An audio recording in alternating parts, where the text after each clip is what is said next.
OPEC and BRICS, two new bets. It's a pleasure having Cleveland Jones, researcher at ENOG, geoscience and geopolitics consultant. Good afternoon, Professor Cleveland. Hi, Cavagna. Good to be with you again. Thank you. Let me share only two headlines. Conceptualizing BRICS, OPEC as a mirror. Very curious, this title. And Saudi Arabia, OPEC powers to join BRICS. It's interesting. But two important decisions, Professor, over time. First, a few years ago, Brazil joined the BRICS group. Nowadays, Brazil has the presidency of a BRICS bank, and more recently was OPEC. It seems an alignment with countries of the East instead of the West. So Yeah. my question for you to start our conversation today, what's the rationale of these decisions? Yeah, I think this is the key. All of the decisions that have been made recently in relation to BRICS and OPEC and World Economic Forum presidents and so on, they may seem disconnected, but they do have a common theme.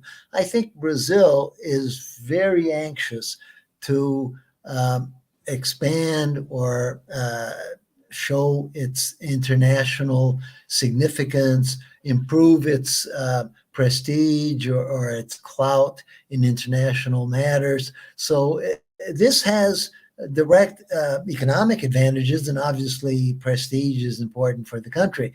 But I think that they all do fall in. For example, BRICS, which Brazil was founding member and so on, is quite significant. It's 45% of the global population, 33% of PPP GDP, less of the nominal GDP, has over 4.5 trillion in foreign reserves, of course, because China is there. And all five initial members of BRICS are in the G20. So, there's a lot of overlap, and this is an opportunity for the country to show itself in one venue and then in another and so on. And as you said, BRICS, the new BRICS Bank, as they call it, has $100 billion in the Development Bank Fund, has another $100 billion in the reserve pool. It's not really clear how much of that money would really be available, if worse comes to worse, but, it's significant amounts. And the fact that Dilma Rousseff, ex-president of Brazil, an ally of Lula, President Lula, is the president of the bank, is important in terms of attracting attention, investment, including from BRICS and even other G20 members. So there is a method to what might look as madness. Why ally with the East instead of the West? Brazil didn't burn any bridges. It is just making sure that it is active in BRICS and, of course, in the G20. And then there's OPEC, which you might want to talk about. Perfect. Perfect. You sent to me some slides. If you want Yeah. For example, this is BRICS, expanded BRICS. Very recently, of course, Argentina declined to become a member. I think this is another opportunity that Brazil took to show that we're not like Argentina, which is a lousy third world country. It is almost broke. No, Brazil is in BRICS. And this is, a differentiation for the audience that it's trying to reach that may be important, because these are the countries that Brazil has a lot of trade with. And as you can see, BRICS spans all continents and so on, and it includes top economies like China and Russia, despite all the sanctions and problems. India, of course, is a major growth area in the future. So Brazil is doing nothing more than aligning itself with where future growth will come from, which is not really the EU, and the United States is a big player and it will be there. And Brazil has good ties with the US, and they will remain.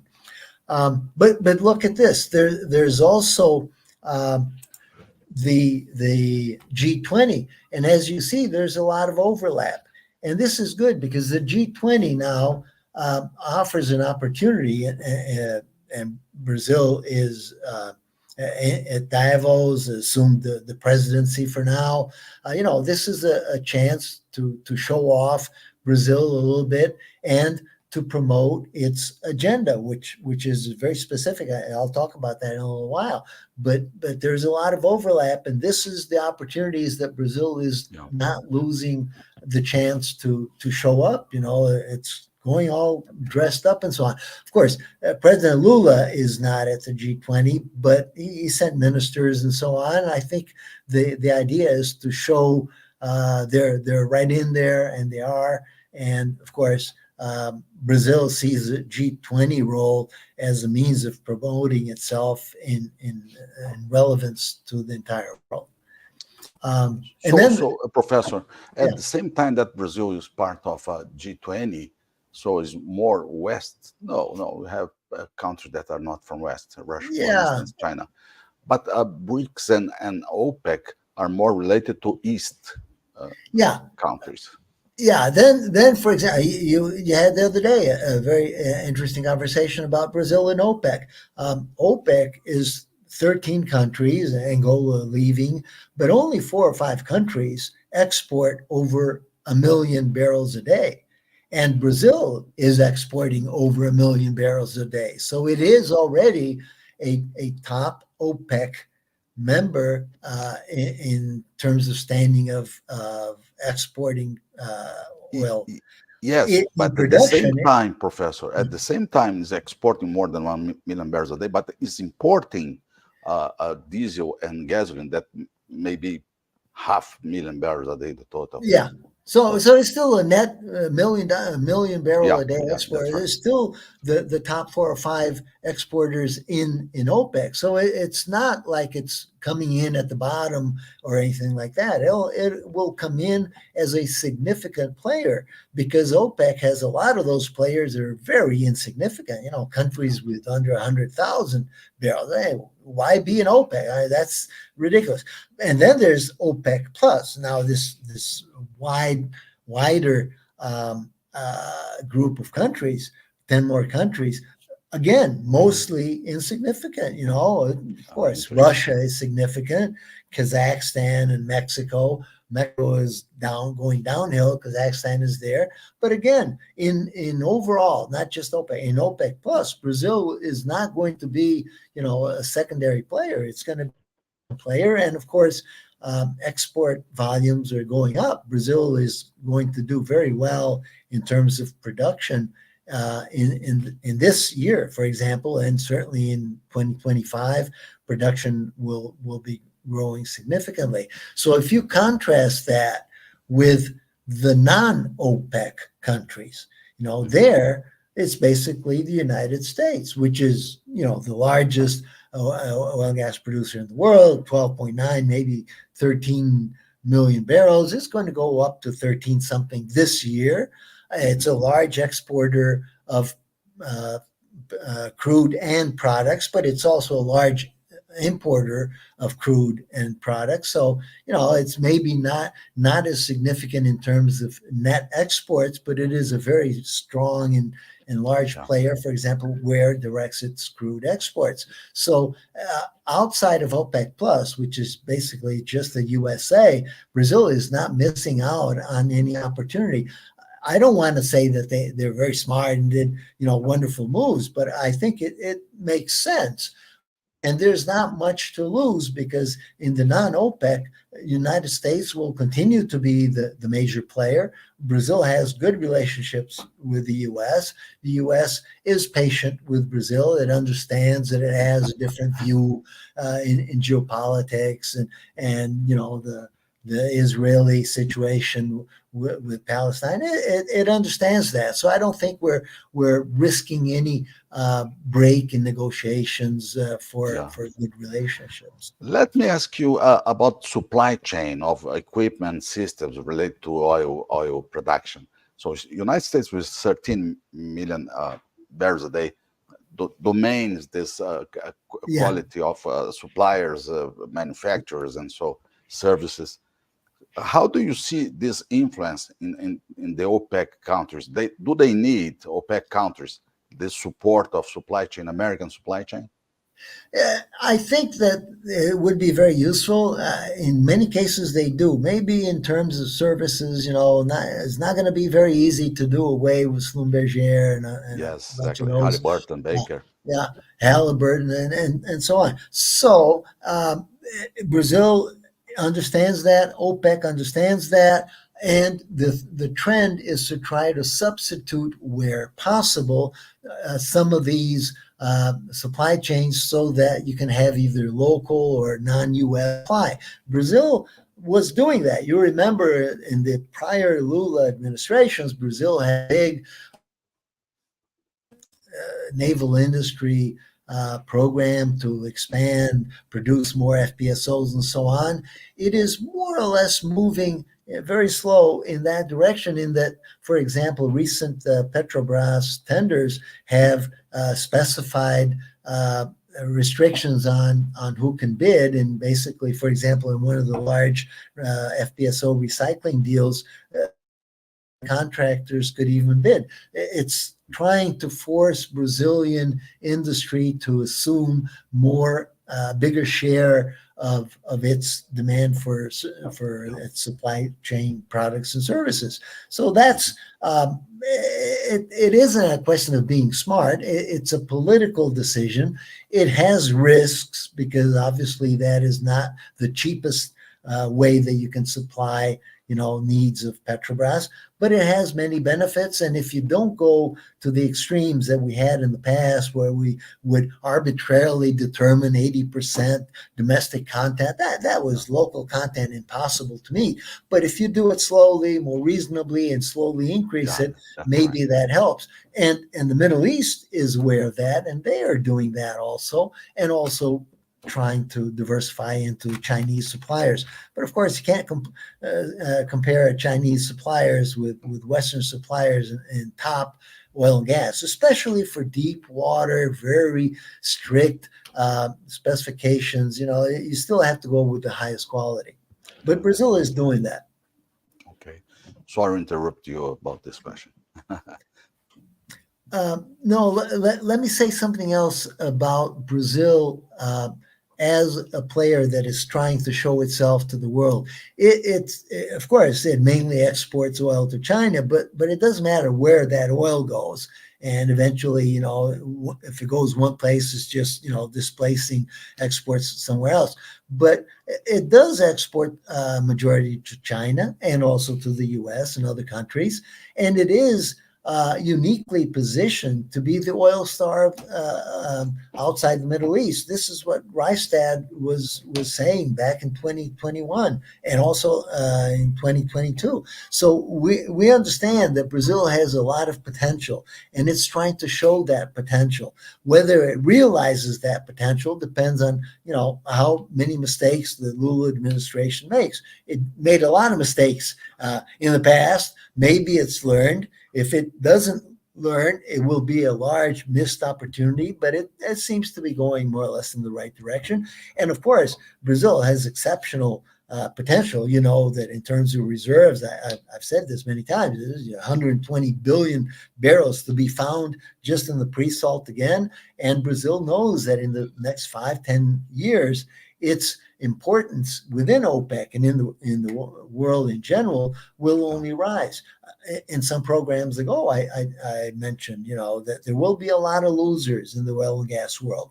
Russia, even China will be more limited, and Brazil will assume some of that space. So it's playing in, it's making its place, so it'll be well positioned. Great. Kamaya, let me say something else about Brazil and OPEC. Andre, last time you spoke with, mentioned a lot of the potential risks and not so many benefits. I agree. David Zilberstein a while back said that, boy, there was not much reason for Brazil to join OPEC. I think there's not a great amount of advantages that are technical that you can say will happen this year, but it's so much a geopolitical posturing that you have to admit that it's not just a question of will you increase exports, will you open new markets. It's not all about that. It's a very slow, long term Yeah, and game. It's like this, chess. but this point, let please remove when you need. We can put again Yeah, yeah, your charts. But this point is very tricky point because it's a very high dependent on the government in this scenario. So if you move again to the right side of the, the politics, will not the same. Let's look at Argentina at this time. So months after the new president took power, they gave up about yeah. participating on BRICS. So this movement in a short time is very complicated, and OPEC is a result, in my vision, of a new government, not a state process, but as a government process. Do you agree? Yeah, that's part of the problem. We would like, or any country would be best served if its policies, energy policies, petroleum policies, geopolitical posturing, were decided with long-term goals in mind. Well, of course, we know that presidents and administrations think in 4-year terms because they want to stay there, they want to get reelected, that kind of thing, or Exactly. they want to get elected like Millet. And sometimes you have to do things which aren't really very logical, and some of the things that Millet promised and hasn't yet done, but are not so logical in terms of being beneficial for the country. But at least it got him elected, and now he can maybe think some things over and so on. But like I said, Brazil is playing the other game. It's playing the more conventional, saying, "Hey, we're not crazy," going, decisions that are very aggressive and don't have a lot of appeal among the established economic order. And that is a point that Brazil wants to make, differentiating itself maybe a little bit from Argentina, and also showing that it's more inclined to do business with China. It continues to do business with Russia despite some sanctions. It's Yes. not overtly doing that, but this is a game for the future. And in that sense, I think that those things are indeed positive for long-term benefits. Now, they depend on a lot of follow through. And of course, the past Lula administrations were not a good example of long term positive planning Yes. for the country. So they have a handicap. But maybe they learned something. If they didn't, we are in for a problem because Brazil is at a crossroads. It is desperately needing to break away. It's stagnated for several years now. And a lot of the Asian countries and so on continue growing. Even if China's growing slowly, a lot of other countries are growing. And Brazil has to break out of this slow growth mode.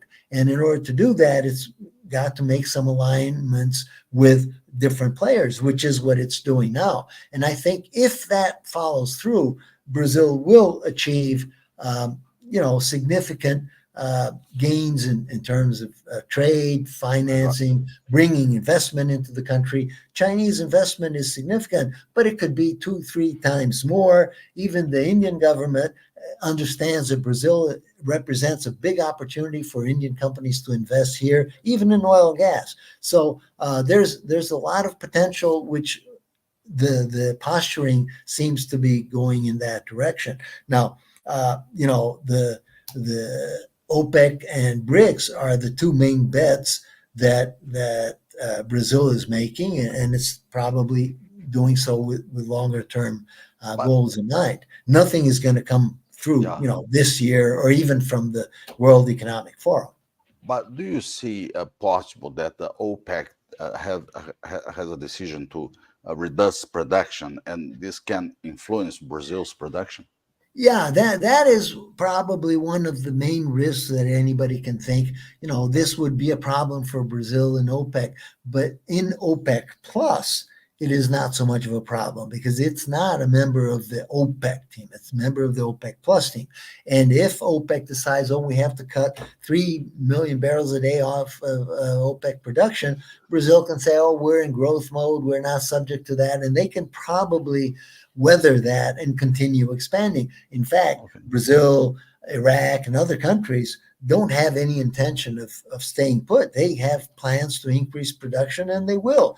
Yeah. Some other countries, whether they want to or not, will decrease production. And I mentioned Russia will decrease production, maybe not this year or next year, but in 5 years. And so there will be a reaccommodation of where this production is, and Brazil really has not much to lose.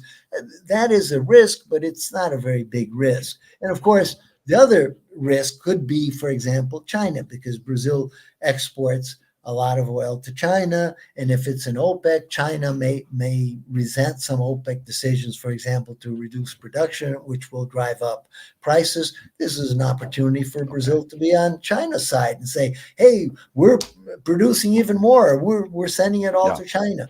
So there's give and take there. There's countervailing advantages also. When do you look to BRICS and OPEC? Do you see more coincidence of these two groups or more oppositions between them? Yeah, there's a lot of mutual interests. And this is basically just because those are not first world countries. Just take away Europe and the US and so on, Australia.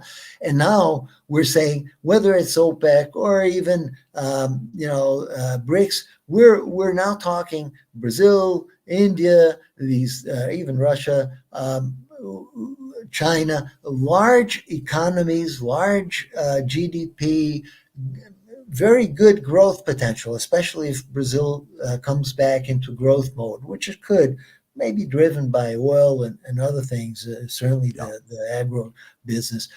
If that happens, it is a very natural arrangement. And then we cannot really be surprised because this is what any country would want to do. Its interests are more aligned with those second-tier countries. I don't want to say developing because India maybe, but China is already, second world economy. Will be the first very soon. So it's not that it's aligning itself with people down at the bottom. It's just a different set of countries that will benefit it, not just from exports, which are very, very strong to those countries, but from the growth in investment in Brazil, because Brazil is starved for investment. It does not have the investment it needs to develop its oil and gas potential, and in a lot of other areas, even alternative energy, bioenergy. There's a lot of investment that can go into biofuels, certainly alternative fuels like wind and solar. But I as you know, I don't bet a lot on that. But Brazil needs that investment, and it knows where that investment can come from. Even 200 billion in BRICS Bank is a start. As we are mentioning some names, Milei, Lula, let me mention Paulo Guedes. If Paulo Guedes becomes president of Brazil, do you see that he can cancel BRICS group and OPEC group participations? Not really. I doubt it. I think maybe during election mode, he might have to say some silly things like that, like Milei had to. But I think he will be more mainstream than Milei, and I think he might be quite positive because he understands that Brazil has a lot of potential, and you cannot waste that with a lot of ideological moves. We won't deal with China or we will leave BRICS. No, that is crazy for Brazil. It doesn't make sense. Argentina, I don't know if it's so crazy because Argentina is in a situation where I don't think it's benefiting much currently. It might in the future, so it's maybe just a future loss of opportunity, but not great loss. But Brazil would incur large losses, and I think Paulo Guedes is smarter than that. Unfortunately, I don't think that it will come to that. Fortunately, it won't come to that because I think we are on a path, Brazil is on a path that will probably show itself to be quite sustainable in terms of advantages in posturing, in clout, in prestige, and in relationships that develop, even in terms of opening markets, maybe not major ones, but certainly Asia, Southeast Asia, even in Africa. And those gains can be significant towards importance in BRICS, and it will play into the other countries which it wants to be sharing that with. Yeah, I think this is it's not going more or less in the right direction for Brazil. perfect. And What it can't do is stumble.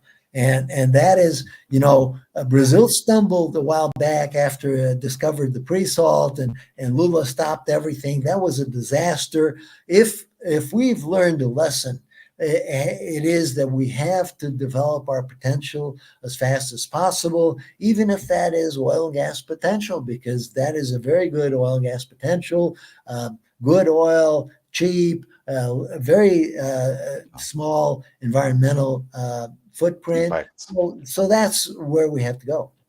Yeah. Please do not forget that I have your pictures, your slides here available. Only ask me. Well, no, I don't know if we have to show too much more. At this point, one of the important takeaways, I think, is that investments in clean energy are more than in fossil fuels currently. They don't mean much because that doesn't translate into a lot of production, but because of that, the reduction in investment that's going into oil and gas and exploration and so on makes it very important for countries that have potential to grow their production, like Brazil, to tap into that source of investments. So I think this is a major objective for Brazil. It's not an immediate objective, but within 2, 3, 5 years, to be able to draw in large investments to grow its energy, not just its oil potential, that will be a very strong move. And of course, that if it takes 3 years, that will play into politics as well, because that will favor the current administration, for better or for worse. There's a very good point that let me try to point out for you. BRICS and OPEC countries are not too many favored to renewables, I suppose. And Brazil, I suppose, is going in the direction of renewables, especially wind in the northeast part of the country. How do you see some kind of conflicts of interests? No, I think not. I think that Brazil is trying to show its side of the equation and saying, not only can we be in OPEC, but in terms of BRIC and even in the G20. In the G20, Brazil wants to show that it can be a world leader in clean energy, climate change measures, and so on, because it is. And biofuels could be a very important part of that. Yeah, certainly, right. It's already a big player in wind and solar. So it can do both things. And I think this is the importance of showing up in those venues, in the G20, participating in the BRICS and in the BRICS Bank, to show that Brazil can bring in investments for hydrocarbons, for oil and gas, as well as for other energies. And I think this is one of the main objectives, because it's not just oil and gas that can grow a lot in Brazil. Brazil has extensive areas that are degraded. They're not really useful for food production, but they can be turned into agricultural areas that can produce bioenergy, sugarcane and other crops. So the growth there is potential is very large as well. I don't want to seem like, oh, just because I'm in Brazil, I'm all pro Brazil.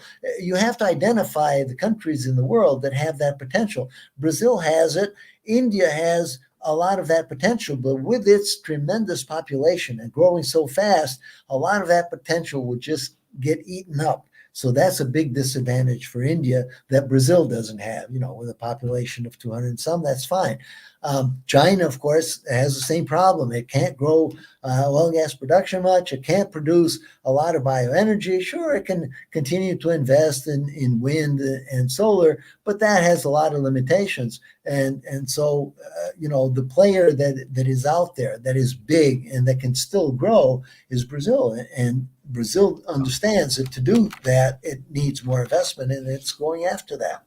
The BRICS and the G20 opportunity now, G20 going on, a lot of time. This is they're not going to decide anything, but this is very important for Brazil to be there, to show itself as a country, maybe not as people, but as a country. And of course, it spills over into BRICS. The OPEC is already, very happy to have Brazil joining it. There's no conflicts that I can see that are going to be very insurmountable. I'm not sure you are following the winter in the United States. Very strong these days, and some renewable energies they are suffering a lot. I mean, wind with snow over the equipment, and the solar with snow also. So it's not the case of Brazil. No, you defend, you support these decisions of Brazil to invest strongly in renewable. Yes, actually, renewables are a very appropriate way to provide energy for Brazil, India, Southeast Asia, Africa, as opposed to Europe and the US. Electrification of vehicles is not for Brazil or for India.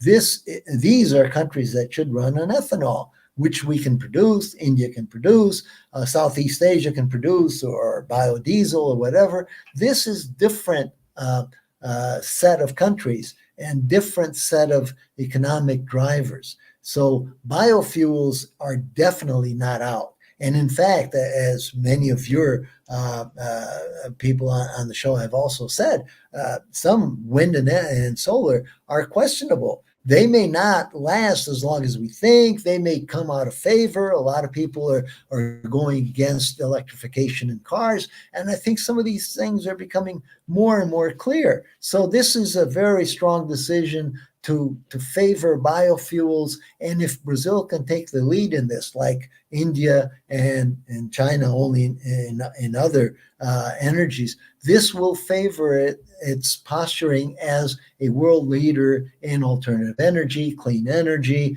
helping climate change. This is something that Brazil wants, and it has other countries that can emulate it. Africa has great potential. If Brazil sets itself out as the lead, a lot of African countries can follow. I think this is a very important point. Mm-hmm. Mm-hmm. Great. And it's not a problem to have a so diversified agenda. So we are friends for one kind of process here, and friends with other countries with other things. It's common. It's acceptable for them. Yes, it's acceptable. Geopolitics and politics and foreign relations are all about that. You're friends on with one country for one reason, and you're friends with its enemies for another reason. And if you can play that well, that's what diplomacy is all about. You can do all of that. Yes, without sanctions. Sometimes you have to follow a very narrow line, but I don't think that it's going to be that difficult, especially because the payoff is very potentially attractive for a lot of these countries in the developing world. Biofuels certainly have a lot more potential to grow in Africa and Southeast Asia than electrifying its automobile industry. That's for sure. In conclusion, we could say that Brazil's decision, these two bets, Brazil for BRICS and OPEC, it was a good decision. That's the conclusion. Yes, I think that, despite some potential risks with maybe dealing with China or maybe with OPEC, the decisions are very reasonable from OPEC's standpoint and very reasonable from Brazil's standpoint in BRICS and now the G20 going on. This is the opportunities that countries like Brazil, which are not the first world, have to show its side of the equation to countries in Africa, to grow, to emerging countries in Southeast Asia, to more deals with India. If that happens, I think the world will see a lot of interplay, and certainly the BRICS are doing that. The expanded BRICS even more so. Now they're a big share of the world. And maybe because UN and NATO are becoming weak at the same time that we are. Too concentrated, too dependent on the U.S. On, for Yeah. better or for worse. So this is an opportunity, and I think that whether it's to the credit of the current administration or not, this is a good course of action to take. We will see the results, but I think the results we expect are going to show up in 2, 3, 5 years. And then, of course, we'll talk then, but things could be very different. And I've said that before. We'll see a lot of rearrangement in the world, and this is an opportunity that seems to be going that way. And do you see that the U.S. Are afraid? Afraid is not the term, but are looking in details our movements? No, and with the politics that we have now in the U.S., and maybe Trump is strong, and even if he doesn't get elected, the scare was enough to show how strong he is, and his policies are that you should not really worry too much about what Brazil is doing. And I think this going away from internationalization is a trend that is making the U.S. and NATO a little bit more isolated. It's an opportunity, and Brazil should take it. Great. Very good. Professor Cleveland Jones, thank you so much. Great conversation with you every time. So it's a lesson, a class. Yeah, very good, Cavani. I'm happy, and I appreciate it very much to hear all of the comments on the freezing weather in Texas the other day. This is on everybody's mind, the contrast between what's happening in one part of the world and what's happening, for example, here. Very good. Yes, that's good. Thank you so much. Have a great day. Take care. Bye-bye. Bye-bye.